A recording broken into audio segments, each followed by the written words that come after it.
Mayong buntag sa tanan. Sa tanan nga maabta na niya akong video. Okay. Wait.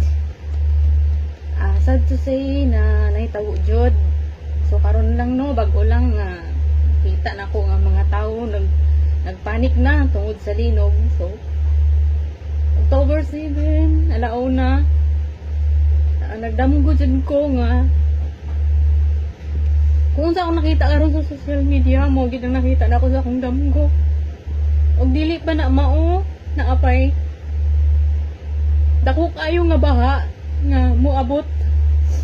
Og nakita na ko sa akong damgo nga ang mga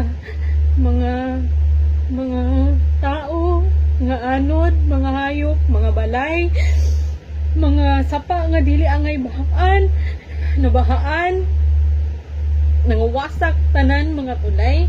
Dili siya maayo nga damgo, pero ako ni i-share sa inyo, dili sa ingon nga para musikat ko,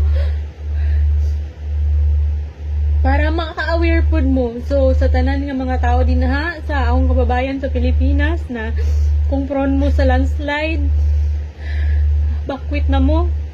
Kung prone mo sa baha, kung aman mo karon ng puyo, bakwit na mo to survive.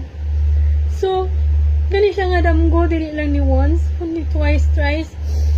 Na ako'y nakita nga lalaki nagsakay sa bangka, sinaunang panahon nga lalaki, katong diri rataman nga lawas niya akong makita, ang suot niya panahon pa ni Kristo, dili po siya si Jesus, kaya di man ako makita iyang naong nag-ingon nga October 16 na ay dako gid kay nga trahedya nga mahitabo sa Pilipinas. So pagmata na ko October 8 ang among barangay, grabe na nga anod ang mga hayop, uban pa nga wash out gid ang mga balay. So murag ni start gid siya og natinuod yun. So until now nailinog ug maabot pa yun labi na sa 15, 16, 17. Murag sakit gid siya paminawon no. Nga luoy kaayo, labi na kong linog about ang mga bata no, nga inosente nga walay kamalay-malay kung unsay nahitabo, dapat ato gid silang tun-an ug mag-andam ta sa mga pagkaon nato. Huguban pa labi na sab sa mga kahoy, mga tubig, huguban pa kung ahaman mo karon nga dili safe, please bakwit na mo kung aha mo pwede nga safe, okay? So actually murag dili na gid safe ang Pilipinas. So ang atong buhaton is mag-ampo na lang gid ta nga unta dili mahitabo, dili man sa ingon nga unsa niya akong damgo, pero kay unti-unti magud siya nga nahitabo. Ako sab nga nakita sa akong damgo, murag dili jud ko mahimutang, wala ko'y mahimo kundi sa pag-ampo lang. Dili pud na ko kaya nga lasig kong ampo, pero kita or uban nga wala lang, di ba? Dili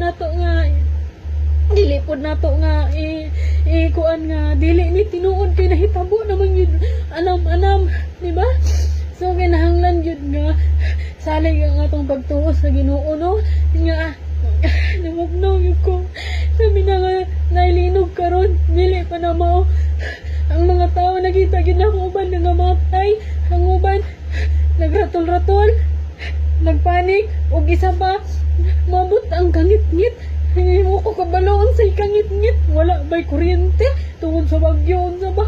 Oh my god, hello, mo ko kasabot sa akong gibati, damgo lang siya, pero unsa akong nakita, murag tinuod yun in Jesus name. Saan mo ni oy Lord, kanina ako karon na ako diri sa Singapore. So kaniya akong mensahe abot lang ako ni sa inyo para ma-aware pod mo, dili man sa ingon nga unsa ako pod makasalanan ko nga tao.